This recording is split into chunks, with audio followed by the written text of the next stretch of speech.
Hi, this week we're going to talk about the documentary I'm Not Your Negro, directed by Raoul Peck in 2017. I'm Mars and I use they, them pronouns. I'm Melanie and I use she, her pronouns. I'm Kalani and I use any pronouns. I'm Evelyn and I use she, her pronouns. So just to give like a little bit of a synopsis of the documentary we're going to be talking about, Raoul Peck pieces together James Baldwin's writings from his incomplete project titled Remember This House, in which Baldwin details his friendships with civil rights revolutionaries Medgar Evers, Malcolm X, and Dr. Martin Luther King Jr. So that's what we're going to be talking about today. So we're going to be talking about the different documentary techniques that Raoul Peck used in order to like display the message of James Baldwin. And I think right off the bat, the first thing I wanted to mention is his use of like interview. And this honestly was a little bit fuzzy to me. So I want to hear like what you guys think about it, because there definitely was a lot of interview footage within the film, like tons with James Baldwin, with MLK, with Malcolm X, etc. However, all of the interview footage was from like the 50s, 60s, and none of it was from like present day essentially. And it wasn't like Raoul Peck filmed any of the interviews himself asking the questions, or anybody who was working on the project. So I wasn't sure if these would be considered interview or if they could be considered more like maybe found footage or like something along those lines, just because they were from the past, like kind of from archives. But either way, there was a ton of interview footage, which I feel like is a really good way to, I mean, I feel like the best way to understand the teachings of people from the civil rights movement is to hear them talk about it themselves. So I thought that was like a really good technique, but I'm interested to hear what you guys have to say about that, technical wise. So yeah.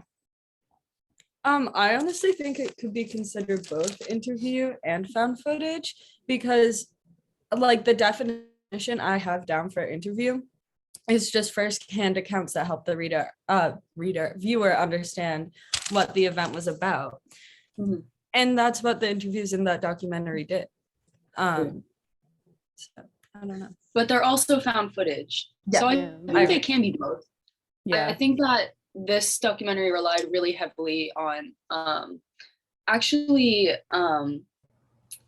like going back and like finding not only found footage, but a lot of graphics. And I feel like it, like, besides that clip of like a bunch of people at the end, I think it was like all found footage. Like, did they record anything for this, do you think?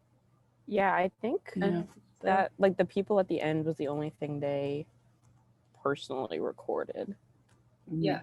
Because everything was found. Even the more recent stuff from like 2014 was still like iPhone footage. Yeah, footage that was not theirs necessarily. So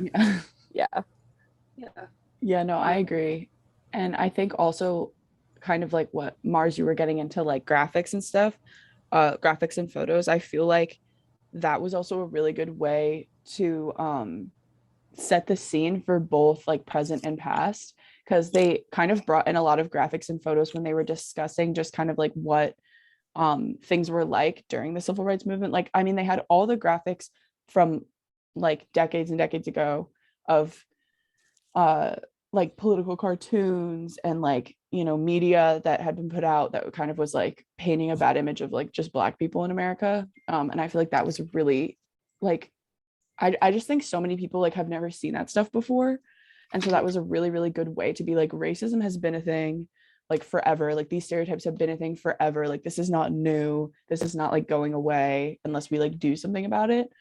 So I think that the effectiveness of that, like, it was very effective, is essentially what I'm trying to say. And I think it also was a good way to like break things up, because it was kind of like they were doing like segments, I'm pretty sure, that were like had like titles. I don't remember like the titles of every single one, but I think that was good and cool. So yeah, I noticed that they kind of incorporated found footage and graphics in like editing wise, like mixed them together really well. I noticed they were talking about Native Americans and like the massacres that happened, and actually Wounded Knee, and they showed a movie clip, like a fake movie clip, and then an actual photo. So it just like using these different techniques together to make a really powerful point, which I think was really good. Yeah, I noticed that they did that a lot. I think there was a movie clip that they showed. I don't remember what movie it was from, but it was very like stereotypical white South, everything is good. And then it switched to like photos of Black people being hanged. And it was just like, whoa, like it was just very jarring. Yeah. I thought it was really effective to like put when Baldwin like in his manuscript was talking about actual movies, to like have the movies playing over like under the voiceover, because I thought that was really like, oh, you can actually see what's exactly going on in these like memories that he's talking about, which I thought was really cool. Like I think especially the one that I remember was, I don't remember the name of the movie, but it was the white man and the Black man who were handcuffed together, and like the train scene where the Black man jumped off with him, and Baldwin was talking about how it was so like, for white people they were like, oh yay, this is all great, and then for Black people they were like, why did he do that? Like this was his chance at freedom. And like seeing it happen as they were talking about it was, I like very emotional, I feel like, to me. So yeah. And also just like building off of that, like the voiceover in general, I don't know if this is like worth mentioning, but Samuel L. Jackson did the voiceover, but I liked how it was supposed to just be like James Baldwin like directly reading from like his writings. Like it felt very authentic in the sense that like it didn't feel super, I mean obviously it was scripted because they're like, this is what you're gonna say, but it was like not scripted in the sense that it seemed like it was just taken right from what James Baldwin like had written down. So I really like and like think that that element of it was really important and good, because it wasn't like they were trying to twist things around and be like, oh, he thought this and he would say this. Like they were just reading directly from his thoughts. So I feel like that was also like really impactful, especially in moments like that when he was talking about like media. And I think also, not to ramble, but I think kind of like what we were all just talking about how like he's showing like found footage and, you know, graphics and everything. It just like really goes to show how impactful like media is, like, and how it really like shapes people's views on things and the way that people feel about like what's going on in their country. Or like it can either shed light or it can take light away, not to sound like cheesy, that kind of did, but you guys know what I mean. Like how if people are like consuming this type of media, like they're obviously going to feel a certain way towards people that they've never even met before. So it's just like how media can like perpetuate racism and other forms of like oppression, I think is worth mentioning. Yeah, I do think that's really important. And there was a quote that I wrote down that I can't find now, but Baldwin said that the way Black people were portrayed in media was like kind of, I don't know how he worded it, but it was like all they have. And so they kind of like gave in to that. And I don't know, he had a really good quote about that topic, but I can't find it now. Yeah, I think I and there kind was, of remember, yeah. Oh, sorry. There was also like his idea about, I don't think it's the same, but it's similar, where he was talking about how when you grow up, if you aren't constantly looking in a mirror as like a child, and you grow up with all this media with the white heroes and everything, that you don't even notice that you're not also white until like one day you do look in the mirror and then you realize that like you were what the villains were in the movies. And like that was something that was really like hard hitting. Yeah, for sure. Yeah, I think that was like very heartbreaking. I agree. There were definitely moments where I was like tearing up. It's like gonna cry. I was like, oh, not in front of all these people. I don't know. But no, that especially. Because I remember that like specifically as well, being very like, oh my God, because like I never had to go through that really. Like, I mean, yeah, no, you said you go your. He said the land in which I lived mirrored the movies. That's all. That's what I wrote down. Okay. Something impactful that I also thought was just like extremely impactful. I don't know. Evelyn, you were mentioning before about how like it made it seem like, oh, discrimination has been going on forever. This isn't something new. But towards the end, when they showed the pictures of children who have recently died because of that was very much so like, this didn't just happen in the past. Yeah. This is still happening. It's happening to children. Yeah. And like letting it happen. And I just thought that was such a amazing thing to include in the documentary. And it didn't necessarily need to be, but I'm very glad that they made the choice to, because I just thought that was extremely impactful. No, I totally agree. And I think that also I noticed like they were drawing like parallels between like past and present, obviously. And I thought, I mean, I'm not sure again if this counts as direct observation, like the footage from certain like protests and like different things happening. Oh my god, so sorry.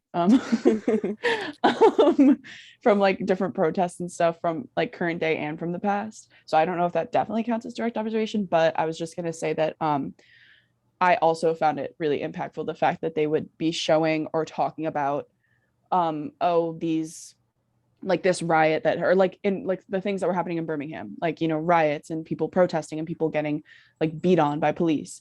And then they would be talking about Birmingham, but showing footage of like Ferguson and everything that happened after Michael Brown was shot by cops in Ferguson, Missouri. And I was like, that is like so insane, because it's like this thing that you're talking about verbally happened so long ago, but we're dealing with like the exact same situation, like currently, not like currently, but like within the last like 5 or so years.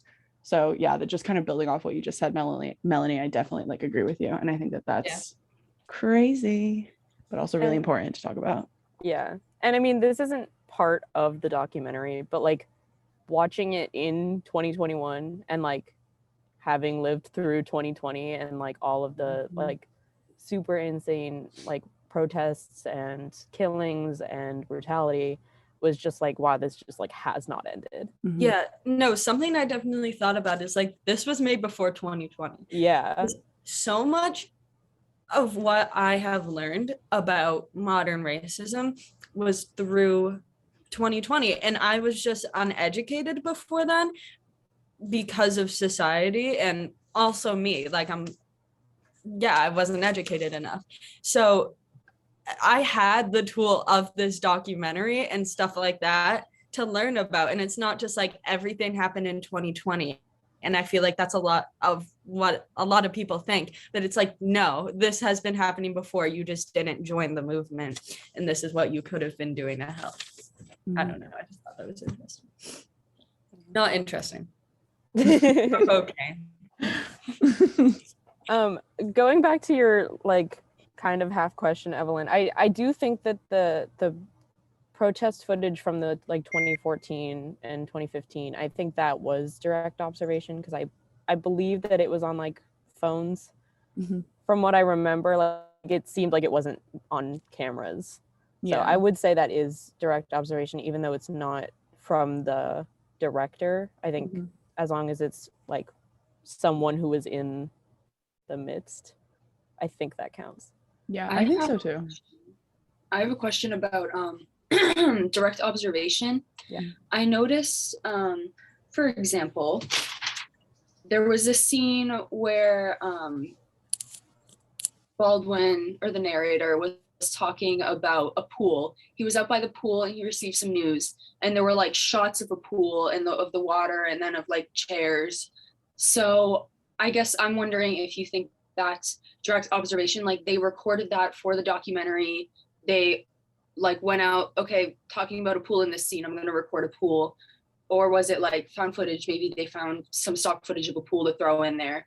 I guess that's what I was wondering, because that was one of the only instances I could find of like footage for the film that wasn't found, you know?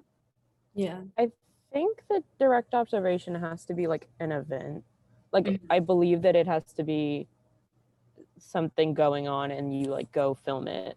I think for like the images of like the pool and whatnot, like I think that's just clips that they put in themselves that were like for editing purposes or for like to make it look cool.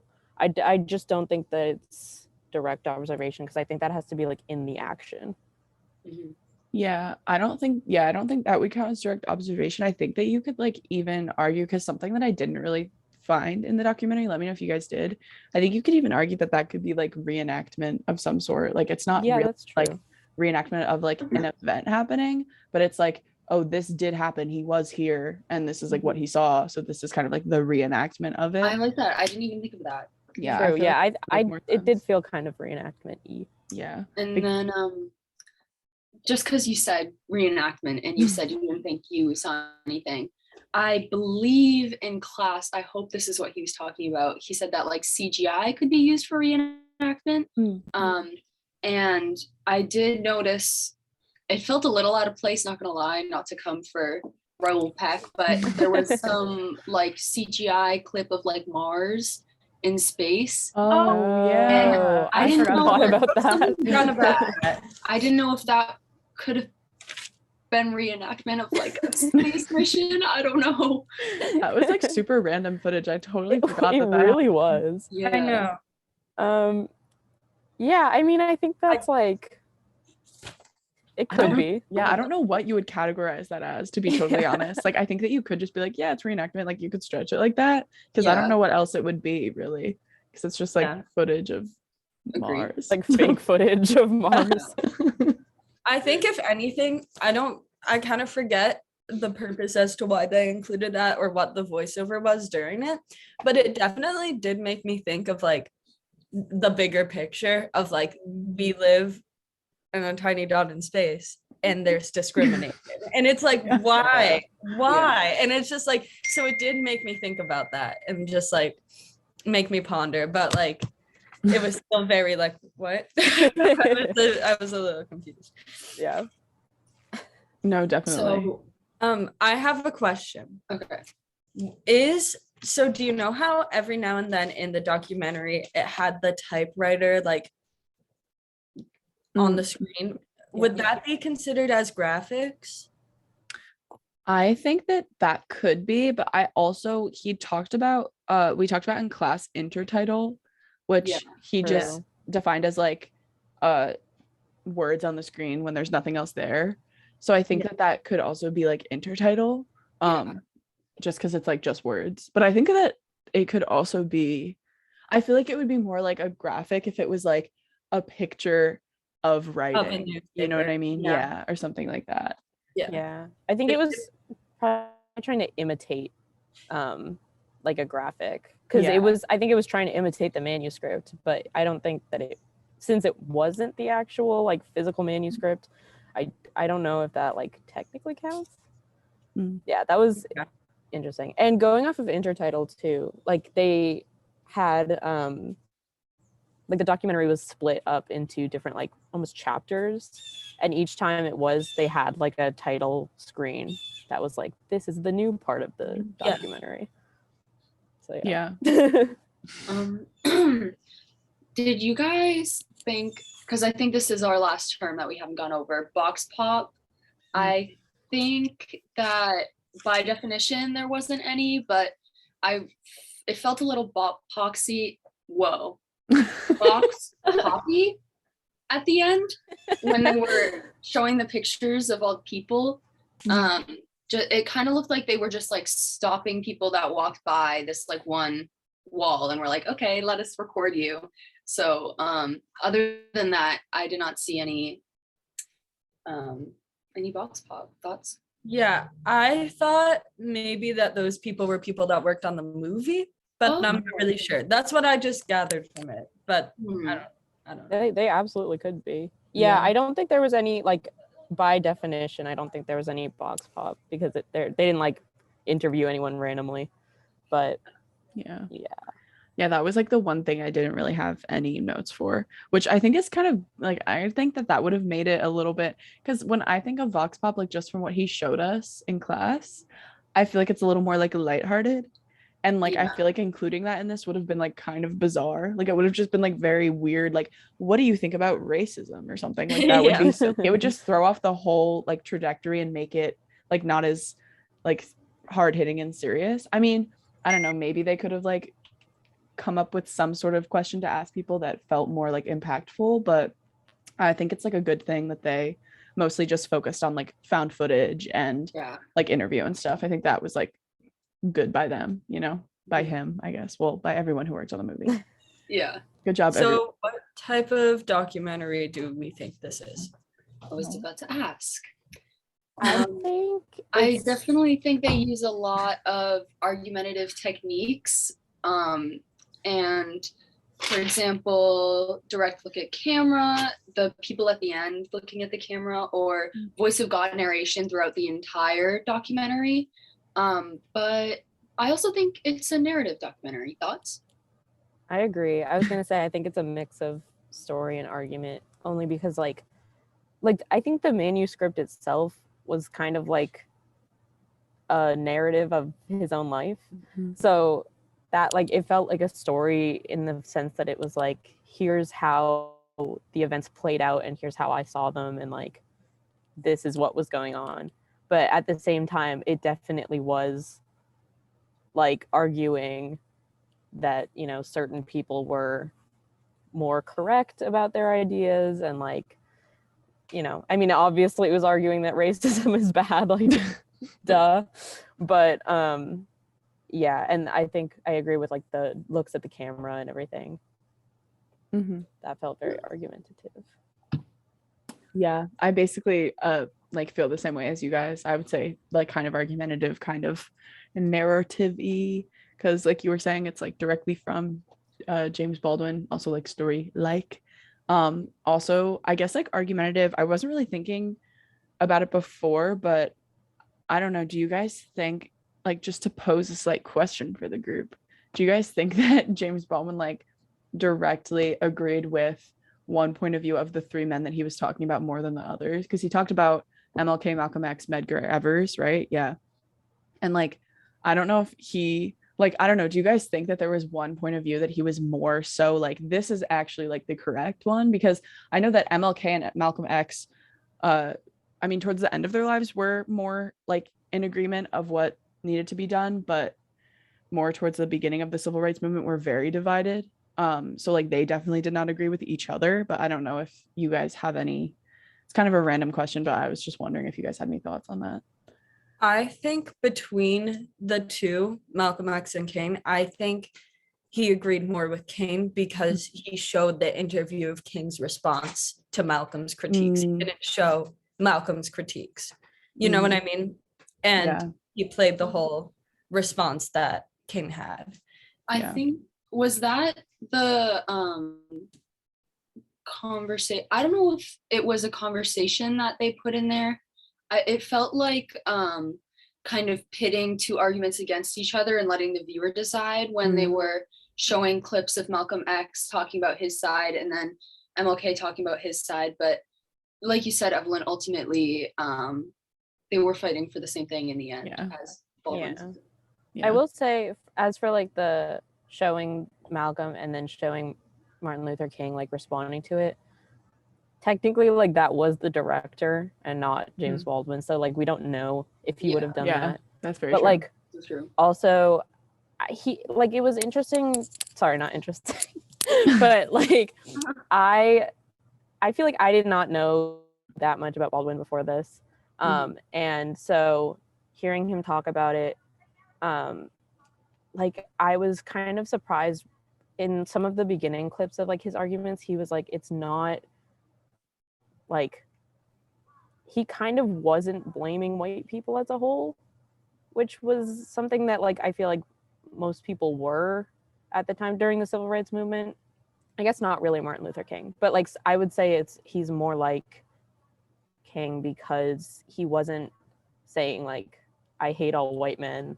Like he was like, this is an issue in like society that we need to look at. Yeah, I was kind of thinking like very similarly. I think that because I mean James Baldwin, I mean, like you were saying, this is like the director, but what James Baldwin, his writings that they were reading for the film, he like specifically mentioned the fact that he was like, I don't hate white people, like I don't. And I think that in his mind, I mean, I also think that this is kind of up for interpretation, correct me if I'm wrong or if you think otherwise, but he was kind of critical of like, I think the Black Panthers and like Malcolm X in the sense that he was like, they hate all white people, and like this isn't about like all white people like just suck and are terrible. It's about like the way that things have happened in society that have made them think these things, which I thought was like an interesting take, because I know like I don't blame Black people still to this day who like have rage in them towards white people. Like it makes sense. And so I kind of agree that I think that James Baldwin was maybe leaning more towards the MLK side, like towards the beginning of the civil rights movement, just because MLK was very much like, we don't hate, like we love, and like this is just like we're being oppressed and we all need to come together to like fix this. It can't just be like a Black problem. Like it has to be like a white and a Black problem. So yeah, that's kind of like my piece on that. Yeah, no, I can't say I agree, but yes. Yeah. That seems correct in your mind. No, Okay. for sure. I think we're coming up on the 30-minute mark. Is there anything else we should talk about? We would also like to include that we are not going to do a fit check today because we thought it would seem inappropriate for this documentary. Yeah. I don't know if maybe just to like finish things up, if you guys just want to mention something quick, maybe that you found interesting, like that you learned, like just like a quick moment from the documentary that was like specifically impactful to you, I feel like might be a good way just to like close everything off instead of doing fit check. So if anybody has like any last things they want to mention really quick. Do you want to go first, Evelyn, since this is an amazing idea? Yeah, sure. I was just gonna say I can go first. I think this was kind of mentioned previously. Melanie, you mentioned this like earlier when we were discussing just the documentary, but I think that a moment that was probably most impactful and like upsetting for me personally was when he was flashing pictures of Black children who have been murdered by police / white people on the like screen, when they were discussing like oppression back from 50s, 60s, and they were showing, you know, like, I mean, especially like, I know one of the pictures was of Tamir Rice, and like I remember his death like so clearly because we were born in the same year, like we're the same age. He's like only I think a few months older or younger than me.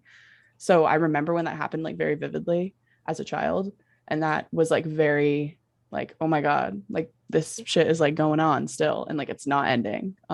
So that's my personal impactful moment. For me, there was a moment brought up in the documentary that sorry, let me gather my thoughts. Okay. So he said that everyone at that time was so young, and I just like thought about that and how like learning it in history textbooks and stuff, we just kind of imagine them all to be older, but in all the found footage clips, they're all so young, and it's like they were our age, and they're not just like these black and white old figures in pictures. Mm-hmm. This was recent and they were young, and it's like just crazy to think about for me. Yeah, Definitely. I think mine kind of goes off of that, where it's like we think of the civil rights movement as like forever ago because we always see it in black and white. But in the documentary, there were a few, like not very many, but a few like in color photos of Black people during the civil rights movement. And it was like obviously I know that they were like regular people, but like seeing, because I feel like you never see in color photos of the civil rights movement, and even just like of Black people during the 50s and 60s. And so like there was a picture of like a Black mom with her son, I think, and she was just like in a pretty dress, and like it was just like a nice photo, and it was just like, yeah, these are just like people, like this was just like happening in the world, and people were just trying to live their lives and also fighting for their lives, and like it was recent. Mm-hmm. So yeah. I wrote down something that really stuck with me was that Baldwin was kind of, well, the narrator was talking about that no other country has there been so much promise to its people, yet so many of its citizens not included in that promise and not included in that dream. And basically that the American dream is a sham. Totally definitely. Great way to end. Yes, I concur. I was gonna say I agree, but I concur. And on that note, no, but yes, very impactful. We all loved it. It was amazing. And thank you Yes, I so very much for much enjoyed it. watching our video. And we'll see you See you soon. next week or the one. Bye. Oh.